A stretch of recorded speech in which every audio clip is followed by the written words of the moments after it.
I'm Garrett from Tabletop EDU, and we're joined today by the mighty Steph from TTRPG Kids. And today we're talking about a topic that I think is really fascinating and that seems to be really growing, which is journaling RPGs, which aren't necessarily solo RPGs, but they can be solo RPGs. So those are often kind of put together. And I haven't done a ton with this. Um, but I wanted to bring it up because it's such a lean approach to doing RPG based teaching and learning. It strips out, as I understand it, all the extra kind of baggage, and we're just doing reading and writing and role play and storytelling. And so that's why it's so compelling to me. But yeah, welcome, and I'd love to hear more. We're already getting into your recent very successful project at Constructs Nature and how you've designed it, how you came up with it, and yeah, where do you want to start? I oh gosh. So journaling tabletop RPGs, there's like a wide range of different types of journaling tabletop RPGs. So maybe we can talk a little bit about that. So you've mentioned that they can be used for solo play or multiplayer, and I've tried out both. There's a lot of duet ones out there where you kind of go back and forth with one person or the other. Yep. Um, but then there's a lot of different formats for it too. So some of them will give you prompts as you go along, like Dragon Dowser, you're drawing cards out of a deck. And so you kind of like build a map out of these cards and you go around flipping the cards over, and that gives you your prompts. And that one's really cool because you essentially have a map that you can explore however you want. And you're strategizing with like the resources that you're keeping and uh, trying to um, you're trying to find a dragon egg and then get back to your starting point through this map that you've created. So it changes every single time, and you're going to get a totally different story because not only are the cards different, but then your journaling is going to be different. You're going to be world building and filling in ideas in the background to kind of create part of the landscape here. Then you have other types of tabletop RPGs, um, like the Librarian's Apprentice Mm. is a good one for this, and that one's going to use a lot more like roll tables for generating your prompts, and it's going to give you a lot of like 1 or 2 word ideas that you kind of mash together to create like a room in this library. You're still using cards as part of your mechanic, but it almost kind of flips. Like you're using the cards as your mechanic and like having roll tables. And that one is like going through this magical library and you're trying to find documents. And so like those are two that are journaling tabletop RPGs, but that they go in like kind of different directions um, with the way that they handle that type of format. They're both excellent. Like I've tried both of them, and they're wonderful. And then you have like there's this other one called Wanderlust, which is a Ooh. group journaling game that I really liked. And with that one, you kind of like rotate around the table, filling in parts of the story. So you're like taking turns being Oh in charge yeah. of what happens with. Yeah, and so like all three of those were excellent games. They're all very different. They're all journaling tabletop RPGs. So where like journaling RPGs are a subset of general tabletop RPGs, and there's so much variety within the top part. There's like just as much variety within this subset, and they tend to be a little bit, I think, easier for new players Yeah. to jump into, because a lot of them you can do by yourself, so that you're not going into like this group pressure right off the bat. You can kind of try it out a little bit, and they Yes. do tend to be a bit more rule of light because they know that you're not having somebody there to explain it to you all the time. So it's a lower bar of entry, I think, for a lot of people, and it it's a good filler between group games and things like that too. With my kid, we'll Right. get a solo game. I'll narrate what's going on and ask questions. So it's really good as like a duet. You can kind of toggle that back and forth. So I think that that's kind of one element to this is the amount of variety that you can get within this like subset journaling tabletop RPGs. Oh man, that there's just a treasure trove here for folks. I want to just backtrack on a couple of those names, and I'll put them in the notes. It was Dragon Dowser, right? Was that the one with the? Yeah. And then what was the library one? Librarian's Apprentice. Librarian's Apprentice and Yeah. Wanderlust was the group journaling game. Yeah, I have Yeah. I mean, again, I think this is just the perfect genre for classroom settings because it's Mhm. so minimalist and we can just get that role play aspect and get off the ground running. And the different computations are fascinating. And we don't have to have these heavy systems to run it and to get the magic of role play and co-storytelling and that feeling of agency we get when we engage in these games. It reminds me, and many of us, I've heard stories from a number of folks when they first got into tabletop RPGs as a kid or a young person. I remember doing a lot. I remember like just getting into the books and loving those tables, right? And wanting to roll treasure and wanting to roll encounters. And so these games where you get to roll that use the random encounter tables and also kind of blending in choose your own adventure books, which were also some of my favorite. Like, how awesome is that to bring that stuff in? I remember also running games almost for myself. I was like, oh, I'm really into this thing, and I can't. I'm not at school. I grew up on an island, so we had really limited. We were sometimes at school and sometimes not because of the weather or the ferry not running. So I was like, Garrett's over there running, building a Robin Hood game by himself, and like, imagining all the NPCs, like what would Robin Hood look like and what would Richard the Lionheart look like as a level 10 or whatever. So no, I definitely relate to the genre. Tell us about the constructs nature, right? Like tell us your inspiration for that game and kind of what themes you're exploring. So there's kind of two places that it came from. The first one was when I was first starting TTRPG Kids. I was approached by a pre-K teacher asking if I would help with making a social emotional learning curriculum series for their pre-K class. And the way that I did that was I made like 30 mini like choose your adventure style stories um, for pre-K kids. And I figured that that was kind of a good entry point for a teacher to use that didn't require any prep, kind of walk through like the different choices, and it seemed to connect really well. And so that's the Story Guider series. So that was kind of like my first step into making these. And then I have always loved stories about robots and androids. Yeah, Like Star Trek Data is my favorite character. yeah. Like, we watched there's like Wally, Short Circuit, Johnny I'm number trying to five. think. Was that short circuit? Yeah, Yeah. yeah, yep. And more recently, there's been like the Wild Robot, and which we just watched that last week. And it was really good. Ooh. And Scavenger's Reign. Love That's scat. Oh a my really good gosh, one. the art. Oh, Oh, yes, yes. And so I've always loved those stories, and having it come from a point of like, here's this like fairly new consciousness seeing the world for the first time, but with the awareness of like a fully functioning person. Like if you've got like a small child, like they're still learning to communicate, learning to um, interact with the world. Their senses are still like coming online, kind of. But then here's this entity who is just like whoa, thrown into the world and is trying to figure out what the heck is going on, figuring out what their place is, and understanding like what their purpose is. Like those are all very common themes between all of those stories.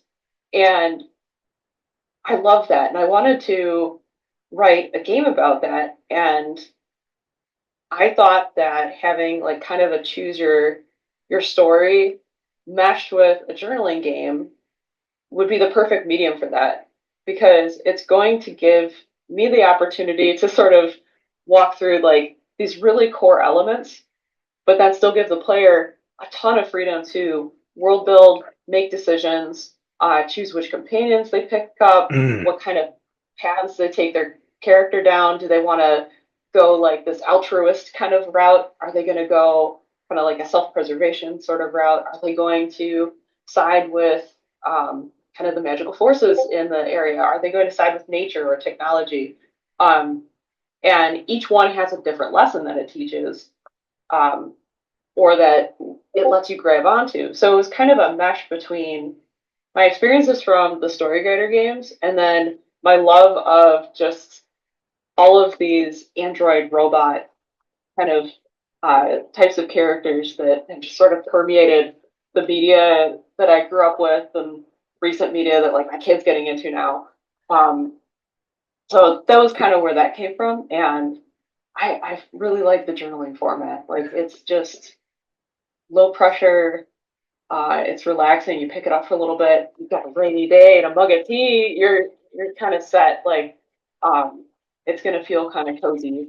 So that's what No, I'm kind of going for with it. oh, incredible. No, I can't agree more. And awesome thematic connections there with pop culture. I mean, do androids dream of electric sheep, right? Like Exactly. PKD. And I think my favorite TNG movie was, and I'm an oddball here, was Generations. Where isn't this the one where Data gets the memory chip or the emotion chip and he's like Yeah. overwhelmed with all the feelings. But I can't think of I mean, what a powerful theme to explore empathy, to put yourself in the, and that's of course I'm sure one of the big ideas here is imagine yourself in this radically different position and what it's like to be them. And it's something tough for a young person or for anybody really, but there's an interesting analog there between um like not just thinking about other people, but other types of creatures, right? Like animal consciousness and androids and whatever else might be out there.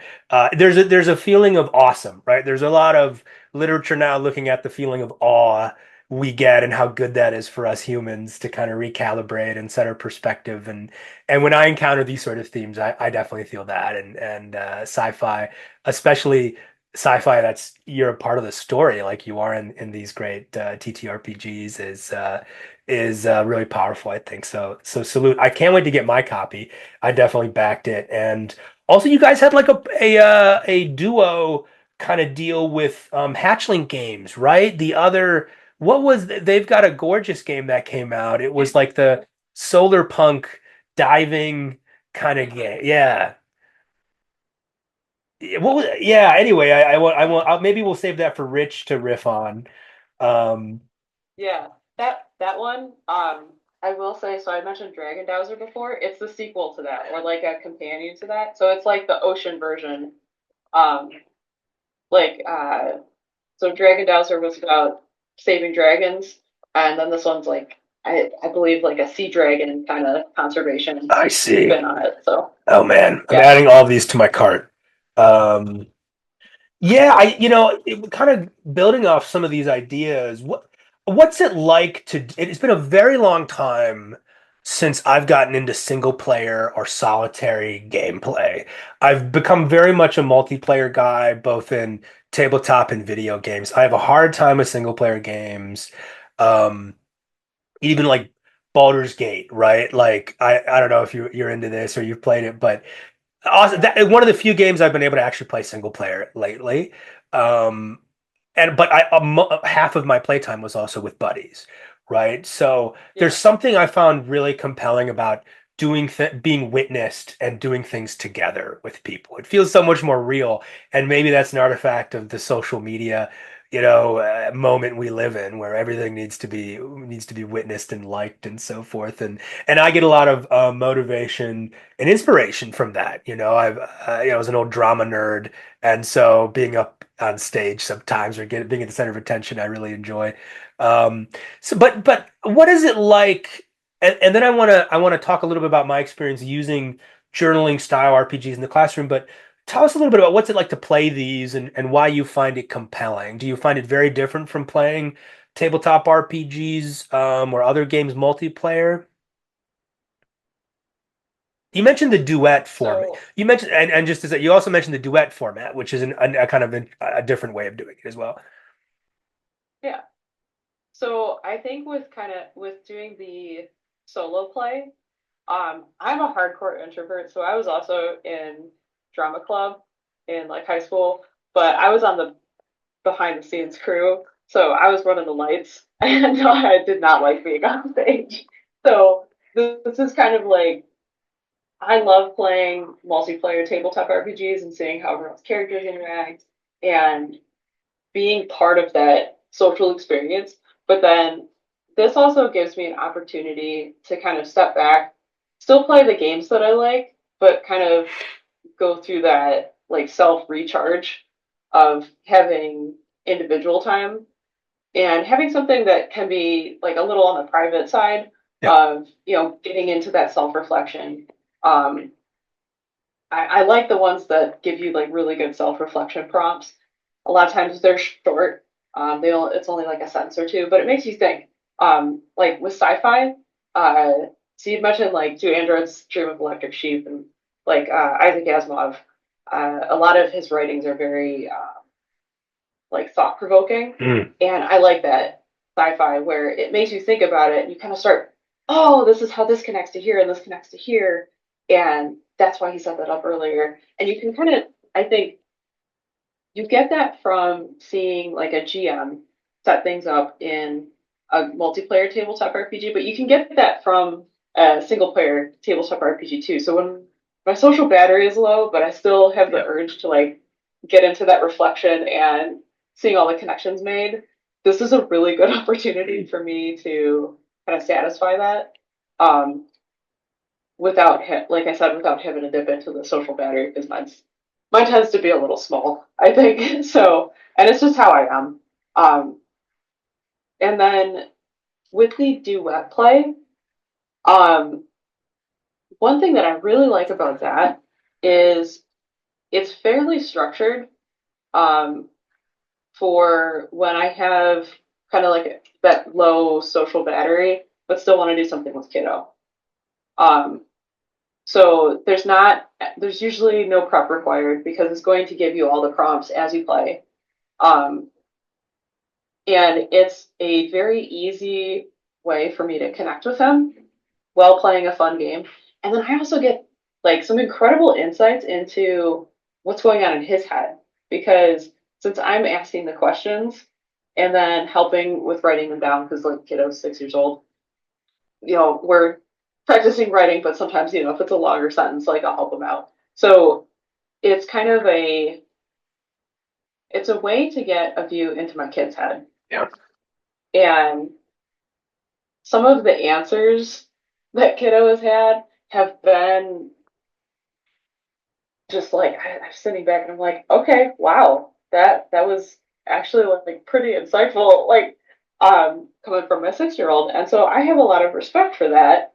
And it's helped me to kind of see the person inside, if that makes sense. Because sometimes as a parent, you get like wrapped up in like, okay, I Yeah. gotta make lunch now. We have to make sure kiddo's got shoes on so we can go out to the school bus and get to the bus on time for like running down the street and things like that. So it's a really good opportunity to um, have some time to like step back, talk, and just kind of see each other. So Oh, that's wonderful. Yeah, no, I mean, the magic circle of play, right? It gives us this alibi to take on different roles and to approach topics and express ourselves in ways that we often won't or can't, or it's harder to do. And where is it more important than with those close to us?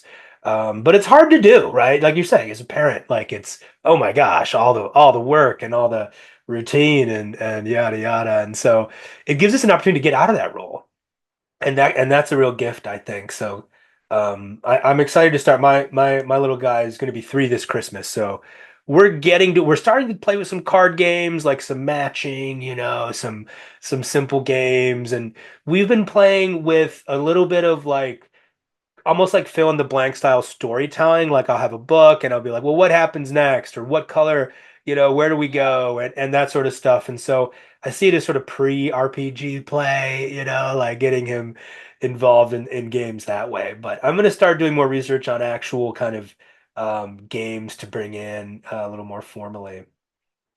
Well, this has just been a treasure trove. Yeah, and I don't have a ton more questions. I want to ask you about what's coming next. I know you said you're kind of in the tank right now, working on delivering the construct nature. But yeah, I'm very excited about exploring journaling RPGs for some resources for the group after we launch Adventures in Teaching and Learning with Tabletop RPGs.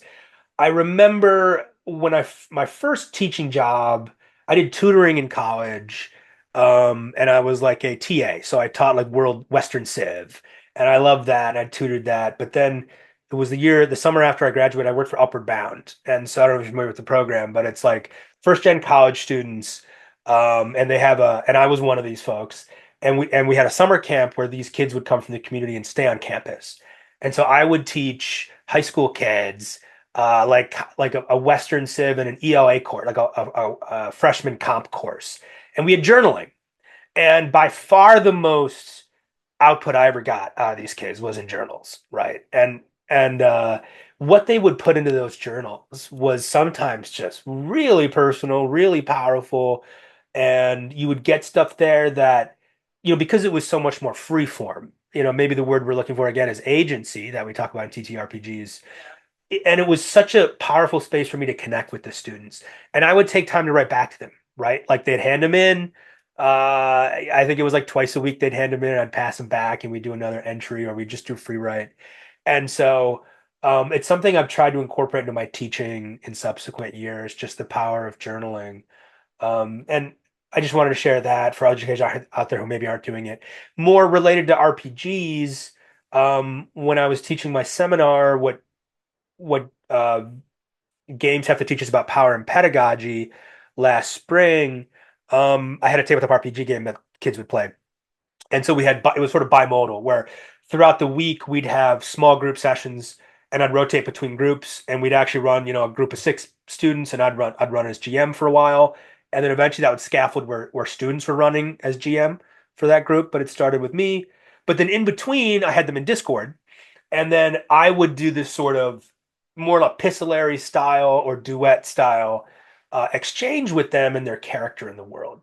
And so that again is where I got the most connection and the most output in an educational setting with my students. There were cool moments in the tabletop RPG, but it was that other mode of the quasi journal or kind of duet mode where you could really connect with students and help them kind of develop and push them on ideas or help them or challenge them and so forth. So, this is just sort of a long, winding endorsement and fascination with the genre.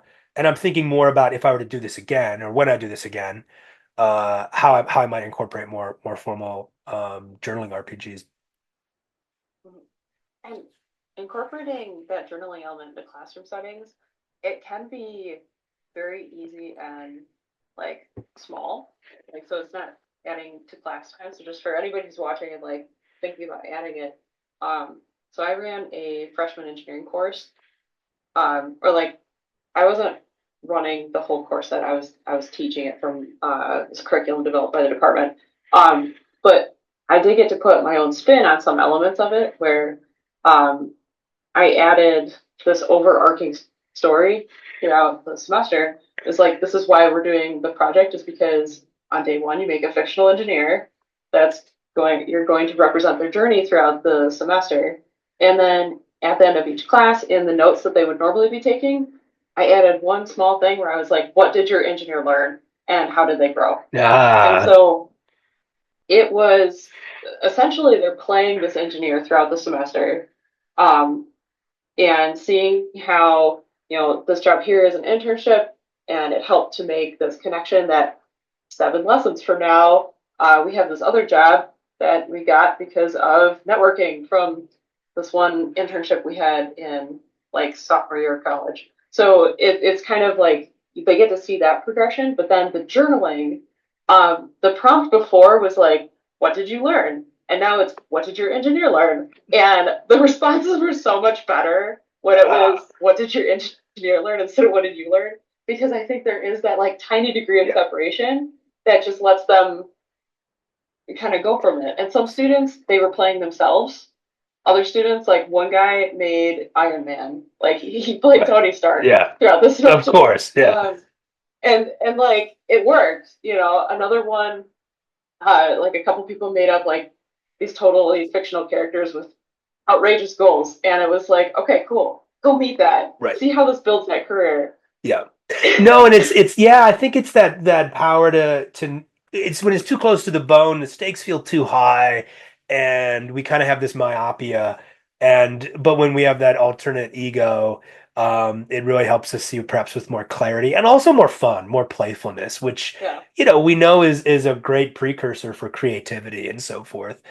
It reminds me too of some papers that have been written recently about the power of third person, like from a psychological point of view, like talking about yourself in third person, talking about self-compassion and so forth. Well, Garrett's feeling joy.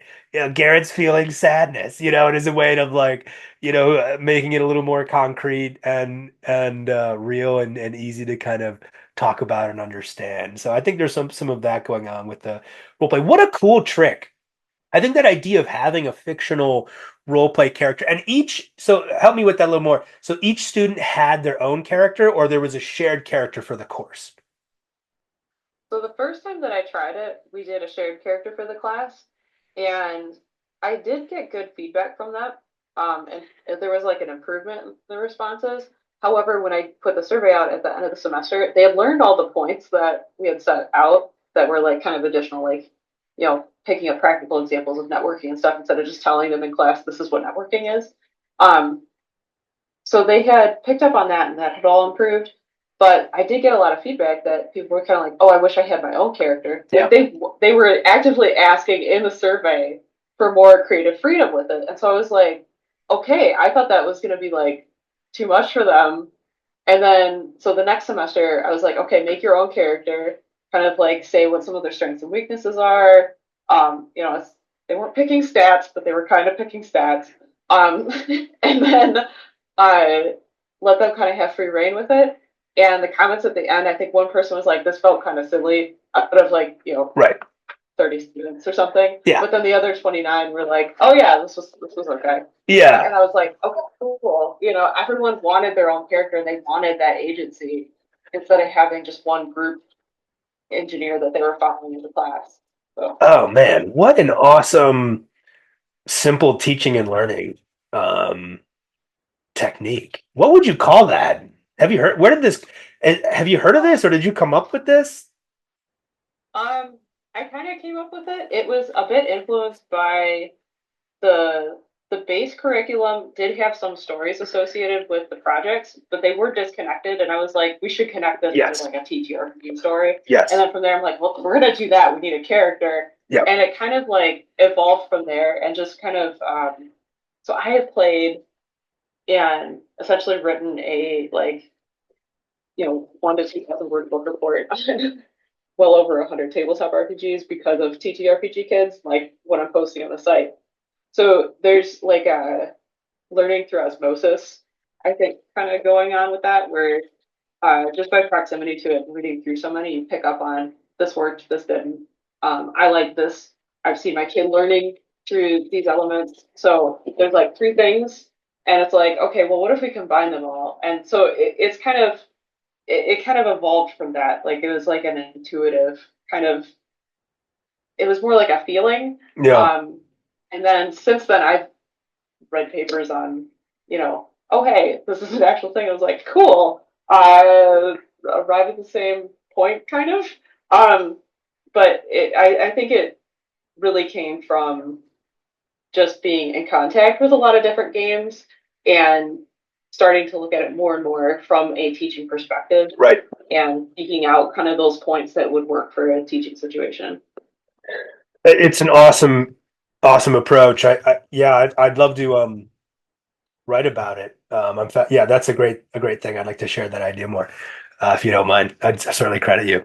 Yeah. Well, what else do you want to say while we've got you here? We're gonna have this short little thing put on our YouTube, and maybe we'll cut it up for some shorts and stuff. But anything else you want to clue us into um, about projects you're working on or things you want to share with the world? Yeah. Right now, I'm kind of working away on a construct's nature, so finishing up the writing and then kicking off the audio narration. Hopefully, by the end of October, the audio narration will be kicked off and all the sound effects and everything. So um, that'll be going, and then There's a few more things I need to work on with that. Some educational tabletop RPGs that'll be coming out that were funded as stretch goals. And then next year's project is that social emotional learning curriculum is getting re-released as choose your own adventure kind of. It's not. So I want to clarify. It is not choose your own adventure. It is like pick your path kind of story. So you're like figuring out your journey as you go um, for little kids. So there's a lot of books that are kind of like, 8 and up is usually what it kind of goes for. And so this is going to be for like the 3 to 7 kind of range. So that's getting re-released next year as physical books. And I'm really excited about it. Oh wow, what a huge project! That is so Yeah, so exciting. projects planned for the next few years. But Well, it's yeah, good. It's good work, and we can still pick up. We can still get in on Construct Nature right now. It's on Backer Kit. Is that right? yeah, it's on BackerKit, and there is a like pre-order or yeah, I think it'd be called a pre-order shop where you can kind of sign up to get notified, and you'll get a survey at the same time as all the backers get a survey, so you can like add stuff to your cart. So I think everything will be available except for the box set, just because that one the lead time is a lot longer. So Perfect. And we can find all of your stuff on TTRPGkids.com. All yep. right. Thank you so much, Steph. Thanks for joining. What a treasure trove. Journaling RPGs. Thank you.